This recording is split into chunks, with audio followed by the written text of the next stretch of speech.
Caleb Whittaker gave his last blanket to a freezing Apache woman, and by sunrise, 300 warriors stood outside his cabin calling him her husband. The word should have sounded foolish out there in the cold, hanging over a poor man's roof with frost on the nails and smoke leaking thin from a crooked chimney, but nobody laughed. Not Caleb, not the warriors, not the woman standing beside their chief with that blue wool blanket wrapped around her shoulders like it carried more weight than warmth. Before that morning, Caleb had owned little enough for a man to count it without moving his lips. One horse with tired knees, one cabin 12 miles west of Dry Mercy, one coffee pot blackened by too many fires, one rifle he kept clean and hoped never to raise, and one blanket, blue as a winter dusk, burned at one corner from a night long ago when he had tried and failed to keep his little boy warm. Folks in town called Caleb soft. Some said it with pity. Most said it with spit behind the teeth. He had refused, years back, to ride with men who wanted trouble with the Apache, and in a town like Dry Mercy, mercy was a word people painted on signs, not something they liked seeing in a man. So Caleb lived where the grass thinned, where the wind ran low over the ground and rattled the loose boards like old bones. He kept to cattle work, fence repair, and silence. Then the storm came down from the north, hard and white, covering the trail in less than an hour. Caleb heard the horse first, not the woman. A stumbling sound beyond the rail fence. Then a soft fall into snow.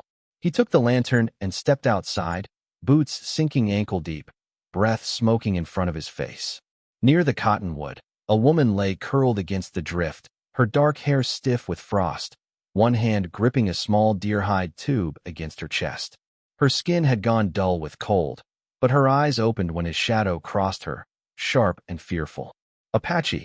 Caleb knew it before he saw the beadwork, before he saw the red willow mark stitched near her sleeve. She tried to lift a knife, but her fingers would not obey. Caleb stopped 6 feet away. The wind pushed between them. He looked at the knife, then at her face, and spoke low enough not to scare the night. "Keep the knife. Take the blanket." She did not answer. Maybe she did not trust his words. Maybe she had lived long enough to know words were often the cheapest thing a white man carried. Caleb went back inside, took the blue blanket from his bed, and for one breath he stood with it in his hands, remembering a smaller body, a colder room, a prayer that had gone unanswered. Then he stepped back into the storm and laid the blanket around her without touching more than the wool itself. He brought her inside, set water near the fire, placed his last piece of cornbread on the table, and walked out to sit beneath the porch roof with his coat pulled tight and his hat low. All night, the woman watched him through the cracked door. All night, Caleb shivered in the dark so she would not have to. And before dawn, while the fire was still breathing red, she rose without a sound, tied a single red thread to the burned corner of the blanket, and disappeared into the whitening world. Caleb found the thread at sunrise. He touched it once, confused by its care, then heard the first hoofbeat. One rider stood on the ridge. Then 20 more came out of the pale morning.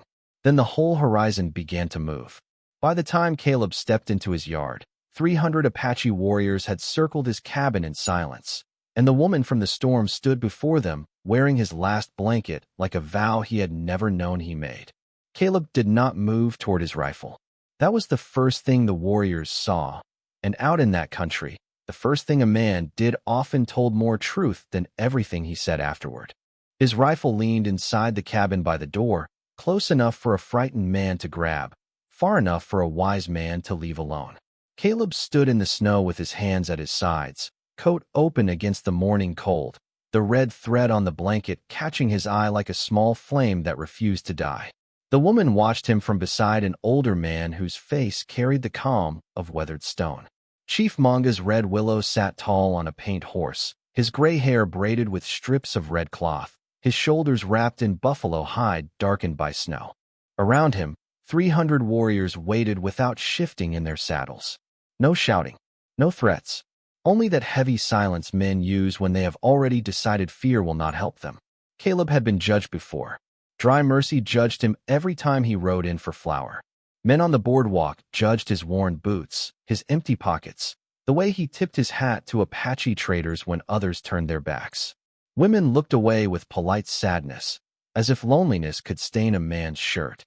Children repeated what their fathers said, and called him White Feather Caleb behind the livery stable. He had learned to let words pass. Words were wind. But this silence was different. It had weight. Chief Mangas lifted one hand, and a younger warrior rode forward leading Caleb's old bay mare, the same horse that had stood trembling beside the fence during the storm. The mare was unharmed, brushed clean, with a strip of red cloth tied gently to her bridle. Caleb looked at the mare, then back at the woman. She lowered her eyes for one breath, not in shame, but in acknowledgement. She had returned what had wandered. That meant something. Caleb just did not know what. The chief spoke in English, slow and careful, each word placed like a stone in a river crossing. You opened your door to my daughter. Caleb swallowed. His mouth felt dry despite the snow. She was cold. The chief's eyes did not blink. You gave her the covering from your own bed. Caleb looked at the blue blanket, at the burned corner, at the red thread tied there by hands that had been shaking only hours before. It was all I had. A murmur moved through the riders, not loud, not angry, but alive. Iona Red Willow stepped forward then, and the blanket shifted around her shoulders. In the full morning light, Caleb could see more than he had seen in the storm. She was not helpless. Cold had nearly taken her, but it had not taken the iron out of her spine. Her face was tired, her lips still pale, yet her gaze held steady on him, steady enough to make him feel both smaller and more seen than he had in years. She carried the deer-hide tube beneath one arm. Caleb remembered the way she had guarded it, even half-frozen, as if whatever lay inside mattered more than her own breath.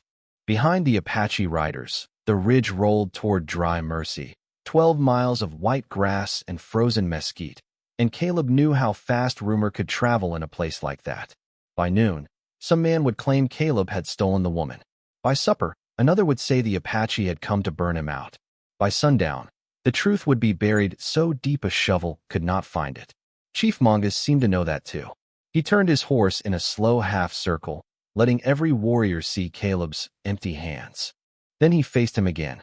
Among my people, he said, a last blanket is not a small gift. Caleb felt the cold slide down his back. I meant no claim. Iona's eyes moved to him then, sharp as winter light. The chief leaned forward. That is why we are here.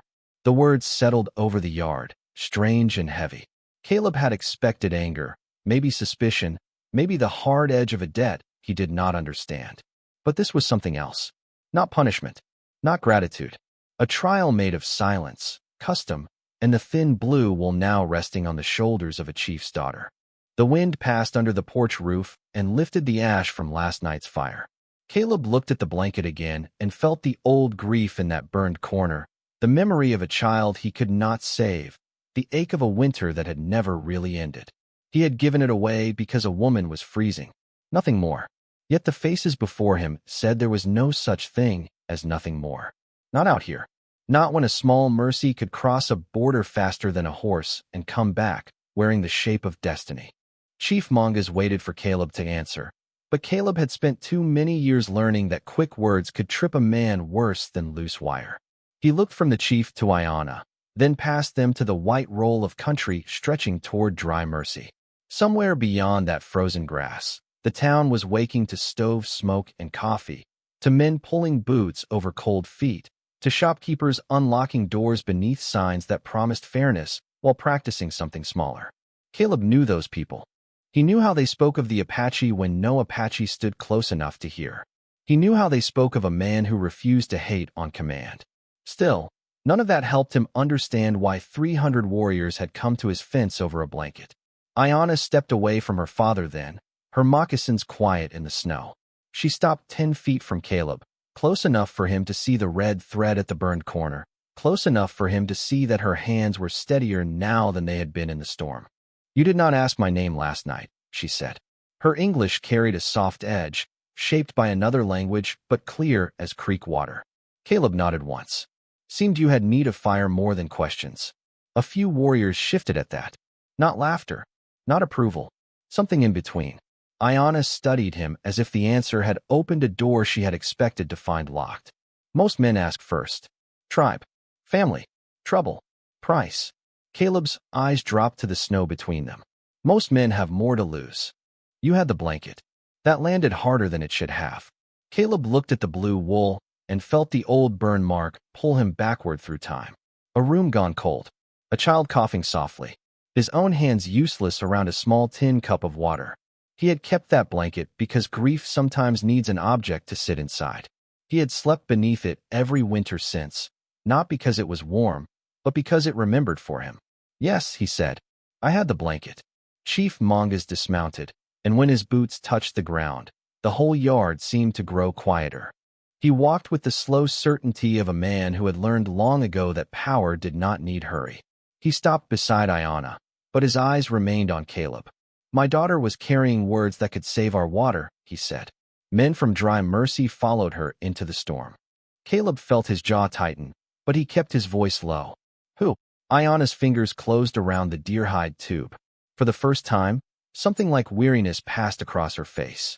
Silas Hale. The name made the morning feel colder. Silas owned the trading post, 2 freight wagons, 3 watered pastures, and half the lies that traveled through town. He smiled with clean teeth and sold bad coffee at honest prices, but Caleb had seen the way horses went nervous around him. He said our spring is sickness, Iona continued. He said my people must leave before winter ends. But the sickness came from barrels hidden upstream. She touched the tube. I found where he marked them. Caleb looked toward the distant road. A storm could hide tracks, but it could not hide greed for long. And he followed you. Yes. Her answer was simple. No trembling now. Only fact. My horse fell near your fence. I thought your cabin would be another danger. Caleb almost smiled, but there was no room for it. It usually is not much of anything. Chief Mangas turned his head slightly, and one of the warriors brought forward Caleb's old mare. Tied to the saddle was a small bundle Caleb had not noticed before, his coffee pot, his spare rope, and the cornbread plate from his own table, washed clean and wrapped in cloth. Nothing taken. Everything returned. That detail struck him deeper than any speech could have. Iona had left before dawn, nearly spent, hunted by men and swallowed by snow, yet she had made sure his poor belongings were treated with care. The chief spoke again. A man who gives his last covering is either foolish or true. Caleb looked at him. Sometimes there is not much difference. The chief's face did not change, but Iona's eyes softened for half a breath. Then the sound came. Faint at first. Wheels. Harness chains. More horses on the east road. Caleb turned, and every warrior turned with him. A dark line moved over the pale rise from Dry Mercy. Wagons. Riders. A town coming curious, afraid, and hungry for a story it could twist before noon. At the front rode Silas Hale in a black coat, sitting tall as a preacher on Sunday. Caleb felt the trial shift beneath his feet.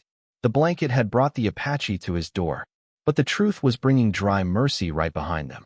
Silas Hale came dressed for judgment, though no one had asked him to sit above another man. His black coat was buttoned high, his hat brushed clean, his horse glossy as fresh oil against the snow. Behind him rolled 2 wagons from Dry Mercy, carrying the sheriff, 3 shopkeepers, a pair of frayed hands, and more worried faces than Caleb cared to count. They stopped a careful distance from the Apache circle, close enough to stare, far enough to pretend caution was courage. Sheriff Amos Bell climbed down first, one hand resting near his belt, the other raised as if calm could be shown with fingers. He was not a cruel man, Caleb thought, just a small one. The kind who knew right from wrong only when right did not cost him anything. Silas smiled before he spoke, and that smile made Caleb think of thin ice over deep water. Well now, Silas called, letting his voice carry. I came looking for a missing woman and found a wedding party. The words moved through the townsmen like a match touched to dry straw. A few nervous laughs broke out, quick and ugly, then died when 300 Apache faces did not change. Iona stood still beneath the blue blanket. Caleb saw her fingers tighten around the deer-hide tube. Chief Mangas did not look at Silas. He looked at the sheriff. Why do you come armed to a poor man's cabin? Sheriff Bell swallowed, his eyes flicking towards Silas before returning to the chief. We heard there might be trouble. You brought it with you, Chief Mangas said. No one answered that. The wind moved across the yard and carried the smell of horse sweat, wagon grease, cold leather, and fear. Silas eased his horse forward 2 steps, making sure every white face could see him and every Apache rider could hear him. That woman stole property from my trading post, he said. Valuable papers. She was seen running toward this place last night. Now she stands here wrapped in this man's bed blanket, and her people surround his home. Looks plain enough to me. Caleb felt the old familiar heat of being lied about in public. He had worn that heat before, in town, at church steps, outside the feed store while men with clean collars called him disloyal because he would not spit where they pointed. But this lie had teeth. It was aimed at Iona's name, at her people's patience, at every frightened man gripping the side of a wagon and waiting for permission to hate. Caleb stepped forward until he stood between Silas and the blanket. Not too close. Just enough. She did not steal from you, Caleb said. Silas tilted his head. You know that from one night of shelter? Caleb held his gaze. I know it from looking at you. A sound passed through the crowd, sharp and uneasy. Sheriff Bell shifted his weight, but said nothing. Silas's smile thinned. Careful, Whittaker. A lonely man can start believing kindness makes him noble. It does not. Sometimes it just makes him useful. Caleb looked down at the snow. There were tracks everywhere now, horse tracks, boot tracks, wagon tracks, the whole morning written over by people who had not been there in the dark. That was how truth got lost. Too many feet after the fact. Iona moved beside him, her voice low enough that only Caleb and her father heard. He wants you ashamed. Caleb did not turn. I know. If you deny the blanket, she said, he will use that. The burned corner brushed against her wrist. The red thread trembled in the wind. Caleb understood then. Not all at once, but enough. The blanket had become a bridge, and Silas had come to burn it while both sides stood upon it. Chief Mangas watched Caleb with the stillness of a mountain. The sheriff watched Silas. The town watched the Apache. And the Apache watched the man who had given away the last warm thing he owned. Caleb lifted his eyes to Silas. She came to my door freezing, he said. I gave her shelter. I gave her food. I gave her that blanket. I asked no price, and I took no promise. Silas opened his mouth, but Caleb kept speaking, softer now, which made the yard lean in to hear him. If your kind of law says that shames her, then your law is smaller than the cold that almost took her. And if her people say that act makes me answer for her honor, then I will answer standing up. The silence that followed was not empty. It was full of men measuring the size of their own hearts and finding the work uncomfortable. Then Iona stepped forward, still wrapped in blue, and held up the deer-hide tube for all of Dry Mercy to see. Iona held the deer-hide tube as if it were not paper inside, but a piece of winter sunlight saved from going dark. Every face in the yard turned toward it. Silas saw the movement and tried to laugh, but the sound came out thin, the kind of laugh a man uses when he wants fear to look like confidence. Careful now, he said. Those are trading records. Private business. Iona looked at him without anger. That made him seem smaller. She untied the rawhide cord slowly, fingers steady, while the blue blanket shifted around her shoulders and the red thread flickered near the burned corner. From the tube, she drew a folded sheet of tanned hide marked with charcoal lines, small symbols, and 3 dark stains where the storm had touched it. She held it out, not to her father, not to Caleb, but to Sheriff Amos Bell. The sheriff stared at it like a man being handed a responsibility heavier than any badge he had ever pinned to his vest. Read it, Iona said. Sheriff Bell took the hide with both hands. His eyes moved over the marks, then paused. Caleb watched the color leave his face. Silas shifted in the saddle. He cannot read Apache markings, Silas snapped. This is nonsense dressed up as proof. There is English, Iona said. You're English. The sheriff swallowed and turned the hide slightly toward the pale light. There, beneath a rough drawing of the Red Willow Spring and the freight road beyond it, were words written in a neat white man's hand. Barrel drop. North Bank. After third freeze. Payment when families move. No one spoke. Even the horses seemed to stand quieter. Sheriff Bell looked up at Silas, and in that look Caleb saw a tired man reach the edge of what he could excuse. Is this your writing? The sheriff asked. Silas smiled again, but there was sweat at his temple despite the cold. Half the men in this territory write alike. Iona reached into the tube once more and drew out a small paper label, folded twice, protected in wax cloth. She gave it to Caleb. He opened it with hands that had mended bridles, buried fence posts, and once held a child through a long night of fever. The label carried the seal of Hale Freight and Mercantile. Under it was a shipment name, a date, and the mark of 3 barrels. Caleb passed it to the sheriff. Found upstream? Sheriff Bell asked. Iona nodded. Hidden under cut brush. Near our water. A murmur moved through the townspeople, different now. Not cruel. Not brave either. Just uncertain. The way people sound when the story they came to enjoy begins turning back on them. Chief Mangas stood silent, but his eyes stayed on the sheriff. He was not asking for revenge. He was asking whether the town's law could stand without leaning on prejudice. Silas sensed the turn. Men like him always did. He lifted both hands as if offended by the weight of suspicion. You would take the word of an Apache woman over mine? Over a man who feeds this town, supplies your wagons, extends credit when crops fail? Caleb heard the trap in it. Not proof. Not truth. Just debt dressed as virtue. The sheriff heard it too, maybe for the first time. He looked toward the shopkeepers behind him, toward the frayed hands, toward men who had owed Silas money and called that owing loyalty. Then he looked at Iona, standing in a poor man's blanket with frost still in her hair, and something in him straightened. Miss Red Willow, he said quietly. Can you show me where those barrels are? Iona nodded once. Silas's face hardened.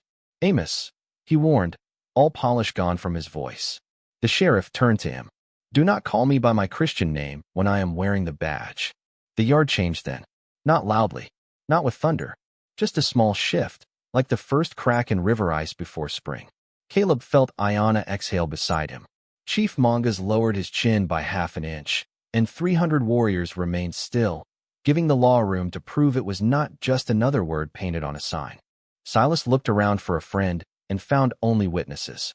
The blanket between Caleb and Iona stirred in the wind. Last night, it had covered one freezing woman. By morning, it had covered the truth long enough for frightened people to look at it without turning away. The ride to the Red Willow Spring was only 3 miles, but it felt longer with two worlds moving on the same road, and neither one willing to breathe too loud.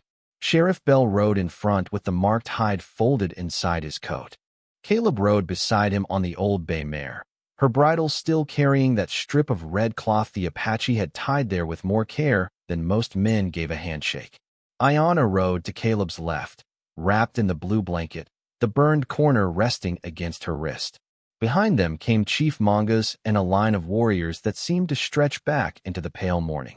Behind those warriors rolled the wagons from Dry Mercy, wheels creaking over frozen ruts, townspeople whispering low as if the snow itself might report their words. Silas Hale rode near the sheriff, but not beside him anymore. That small distance said plenty. No one had accused him with a verdict yet. No rope, no shouting, no frontier spectacle for hungry eyes. Just evidence, hoofbeats, and the slow walk of truth toward running water.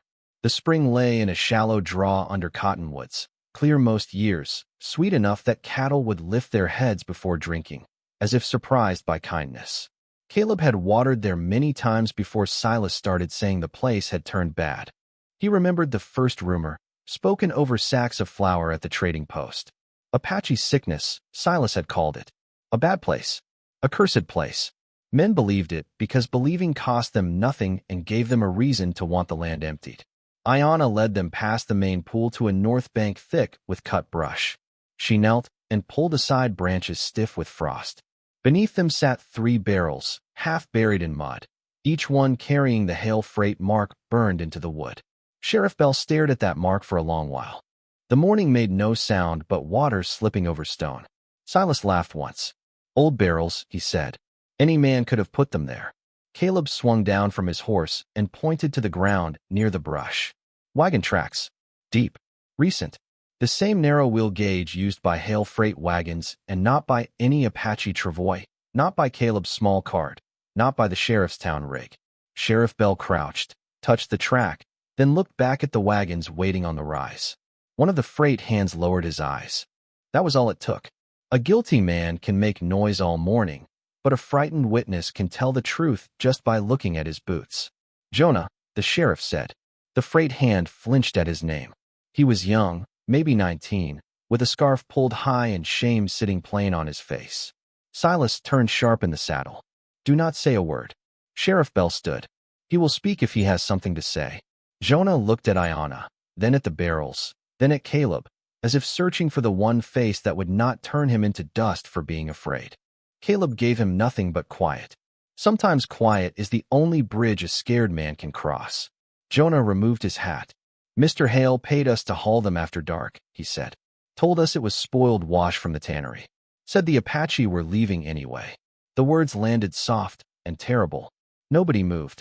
Chief Mangas closed his eyes for one breath, and when he opened them, his grief was controlled so tightly it looked like stone. Iona did not smile. She had not come to be proven right. She had come because her people needed the water clean and the lie stopped before winter made leaving impossible. Sheriff Bell turned to Silas.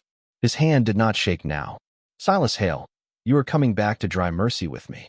Silas looked past him to the town men, hunting for debt, favor, old fear, anything that might still obey him. But men who had laughed at Caleb an hour earlier now stared at the barrels as if they were seeing their own reflections in dirty water. Caleb stepped back from the spring. Iona moved beside him. For a moment, the blue blanket touched his sleeve, and the old burned corner brushed his coat like a memory learning a new shape. You gave warmth, she said quietly. Now they see fire. Caleb watched the sheriff take Silas by the arm, not roughly, not for show, just firm enough for law to feel real. No, Caleb said. They see what you carried through the storm. Iona looked toward the spring, where clean water still pushed its way around the hidden barrels, patient as mercy. Behind them, 300 warriors remained silent, but their silence had changed. It no longer asked whether Caleb was true. It asked whether Dry Mercy could become true before the day was done. The road back to Dry Mercy carried more weight than the road out. On the way to the spring, men had ridden with suspicion tucked under their coats. On the way back, they rode with proof sitting cold in their saddles. Sheriff Bell kept Silas Hale between two deputies who had not said much all morning, though both looked as if silence had become uncomfortable. Silas no longer smiled. His black coat was still clean, his hat still straight, but something polished had gone dull in him. The town wagons rolled behind, slower now, as if each wheel turn made the people inside remember a sentence they wished they had never spoken. Caleb rode near the edge of the line, not ahead, not behind. He had never liked the center of anything.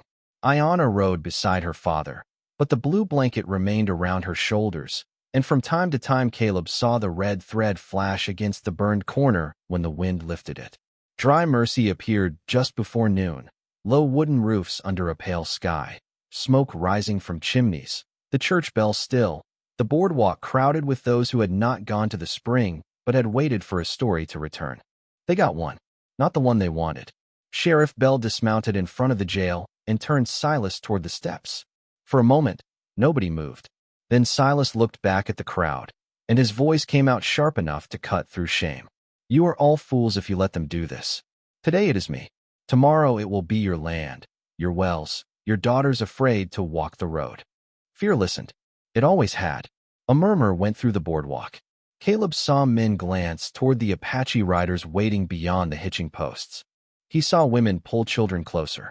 He saw the old habit returning, that easy reach for blame when truth felt too heavy to hold. Silas felt it too, and color came back into his face. Look at them, he called. 300 of them, armed and watching your town. And you call me the danger? The sheriff stopped with one hand on the jail door. His shoulders tightened. He had evidence now, but evidence did not make a weak town brave by itself. Chief Mangas sat still on his horse, giving Dry Mercy the same room he had given its law at the spring. Iona did not speak. She only looked at the people who had nearly believed her life was worth less than a merchant's reputation. Caleb swung down from his mare. The sound of his boots on the packed snow was small, but it moved through the street because everything else had gone quiet. He walked to the center of the road and stood where both sides could see him. He did not raise his voice. Yesterday, most of you would not have crossed the street to spit on my shadow, he said. A few eyes dropped. This morning, you followed Silas Hale because it was easier than asking why a woman would ride through a storm with proof in her hands. Silas scoffed. Listen to him. Now he speaks for them. Caleb turned his head slowly. No, I speak for what I saw. The street held still. A loose sign creaked above the mercantile, the same store where Silas had sold credit and poison with the same hand. Caleb pointed toward the wagons from the spring. Those barrels carried his mark. Those tracks matched his wheels. His own man told the truth. Then Caleb looked toward the crowd, and his voice dropped lower. But that is not the part that ought to shame us most. Even Sheriff Bell turned then. Caleb touched the edge of his coat where the blanket had brushed him earlier. The worst part is how ready we were to believe the lie before we saw the proof. No one answered. There are silences that hide guilt, and there are silences that begin to clean it. This one stood somewhere between. A little girl near the bakery stepped out from behind her mother, staring at Iona's blanket. "Is she cold?" the child asked. Her mother tried to pull her back, embarrassed, but Iona heard. She looked down at the blue wool, then across the road at Caleb. Slowly, she removed the blanket from her shoulders and walked to the child. Every grown person in Dry Mercy seemed to stop breathing. Iona knelt in the snow, not as surrender, not as performance, but so the child could meet her eyes without fear. She placed one corner of the blanket over the girl's small hands. "Not now," Iona said gently. "A good man was cold for me." The mother's face changed. Not all the way, not enough to fix history, but enough for one morning. Sheriff Bell opened the jail door and led Silas inside. No cheering followed. That mattered. Cheering would have made it too easy. Instead, Dry Mercy watched the door close and heard the plain iron sound of it. Law, late but present. When Caleb looked back toward the Apache riders, Chief Mangas gave him the smallest nod. It was not gratitude. It was recognition. Iona rose, still holding the blanket between herself and the child, and for the first time all day, the red thread on the burned corner did not look like a warning. It looked like a seam. By late afternoon, Dry Mercy had stopped pretending the day was ordinary. The jail door stayed shut. The mercantile stood closed for the first time anyone could remember before sunset. Men who had owed Silas Hale money gathered in small knots along the boardwalk, speaking low, not because they had grown noble in a single morning, but because truth had taken their loudness from them. Sheriff Bell sent 2 deputies and 4 townsmen back to the Red Willow Spring with shovels, clean barrels, and a promise spoken in front of witnesses that the water would be cleared before nightfall. Chief Mangas allowed 6 warriors to ride with them, not as guards, but as eyes. That difference mattered. Caleb noticed it. So did Iona. She stood near the edge of town where the road turned west, the blue blanket folded over one arm now, the little girl from the bakery watching from her mother's skirt. The child had touched the burned corner once, careful as if it were a sleeping bird, and asked why it was black there. Iona had looked to Caleb for the answer. Caleb had not given one. Some sorrows are not meant for a street full of strangers. Chief Mangas walked to Caleb then, slow and upright, while the Apache riders waited beyond the hitching posts. The chief carried no smile, but his face no longer held the hard question from morning. He stopped close enough that Caleb could see the lines around his eyes, the weather in them, the years of weighing peace against pride. "You stood between the lie and my daughter," the chief said. Caleb looked toward the jail. "She carried the truth. I just did not step out of its way." Mangas studied him. Many men step out of the way and call it wisdom. Caleb had no answer for that. The wind moved dust over patches of snow in the street, brown over white, old country showing through new weather. Iona came forward with the blanket. For one uncertain moment, Caleb thought she meant to return it. He felt his chest tighten, not from wanting the wool back, but from what lived inside it. He remembered his son's small hand gripping one edge during that long winter night. He remembered the fire popping too close, the corner catching, his hurried palm beating it out, the foolish hope that saving a blanket meant he could save everything beneath it. Iona seemed to read some of that without asking. She held the folded wool between them. "This belonged to someone you loved?" she said. Caleb kept his eyes on the burned corner. "Yes." "Then I should not keep it without asking." Her words were simple. Respect often is. Caleb reached out, but he did not take the blanket. His hand rested on the red thread she had tied there before dawn. It was small, bright, almost nothing, and yet it had changed the shape of the whole day. "Why did you tie this?" he asked. Iona looked at the thread. "So my father would know the gift was not taken. So my people would know I was covered by choice. So you would know I remembered." Across the street, Sheriff Bell stepped out of the jail, his hat in his hands. He did not come over. He only looked at Caleb and gave a short nod, the kind a man gives when apology is still too large for his mouth. Caleb accepted it without ceremony. He had no need to watch a man crawl. It was enough to see him stand a little straighter than before. Chief Mangas turned toward the gathered townspeople and raised one hand. The Apache riders became still. The town became still with them. This morning, the chief said, his voice carrying down the street. Some called this man husband because he gave his last warmth to my daughter. You heard the word and thought it meant possession. You were wrong. Caleb felt every eye turned toward him, and for once he did not wish to disappear. Mangas continued. Among us, a husband is not made by a blanket alone. He is measured by whether he protects dignity when fear is watching. This man did not claim my daughter. He did not shame her. He did not use our custom to lift himself.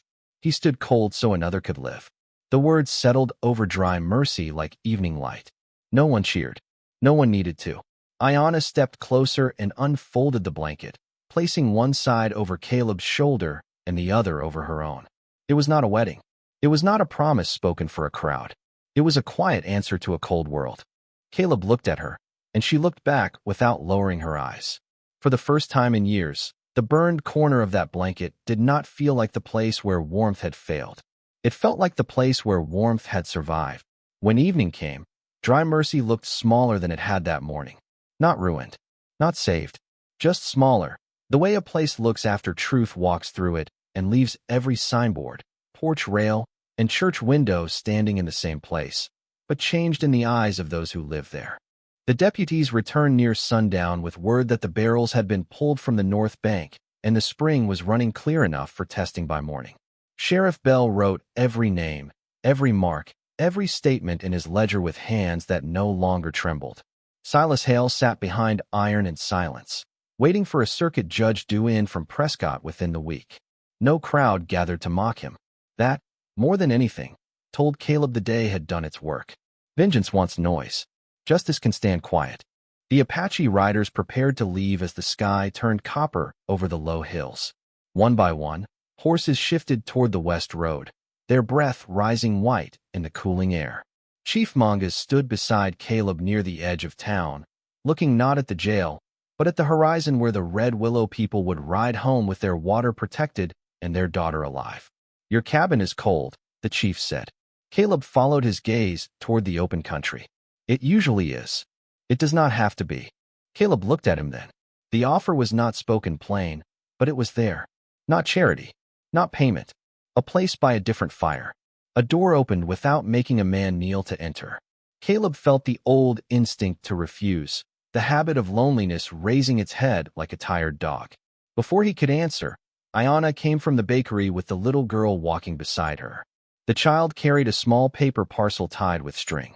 Her mother stood in the doorway, nervous but trying. For the road, the woman called. Bread. And coffee. Caleb saw what it cost her to say it in front of everyone. He tipped his hat. Iona accepted the parcel with both hands, then gave it to one of the younger warriors. After that, she walked to Caleb with the blue blanket folded across her arms. The red thread still held at the burned corner. She did not hand it to him. She did not keep it from him. She simply opened it, and together they stood beneath it one last time in the street where fear had tried to make a courtroom out of snow. You will come to the spring when the thaw begins, she said. It was not quite a question. Caleb looked toward his mare, toward the road, toward the town that had finally run out of names to call him. I have fences to mend. Iona's eyes warmed, not with laughter, but something close enough to comfort. Then mend them. After. Chief Mangas mounted his horse. 300 warriors turned with him, and the sound was soft, like distant rain on dry earth. Before leaving, the chief raised one hand toward Caleb. Not a command. Not a blessing exactly. Recognition. Caleb raised his hand in return. Iona stepped back, taking the blanket with her, but at the last moment she untied the red thread from the burned corner and wrapped it around Caleb's wrist. The thread was thin, almost weightless. Yet Caleb felt it more than any spur, badge, or coin he had ever carried. Then she rode west with her people, the blue blanket over her shoulders, a dark shape against the sinking sun. Caleb watched until the last rider disappeared beyond the ridge. Dry Mercy remained behind him, quiet and uneasy, beginning the long work of becoming better than it had been. He turned toward his old mare and the 12 cold miles home. The night would still be bitter. His cabin would still be poor. His bed would still be without that blanket. But around his wrist was a red thread tied by a woman who had crossed a storm with truth in her hands. And somewhere beyond the darkening hills, a clear spring kept running over stone. Out there, a man's worth was never measured by what he owned, only by what he was willing to give away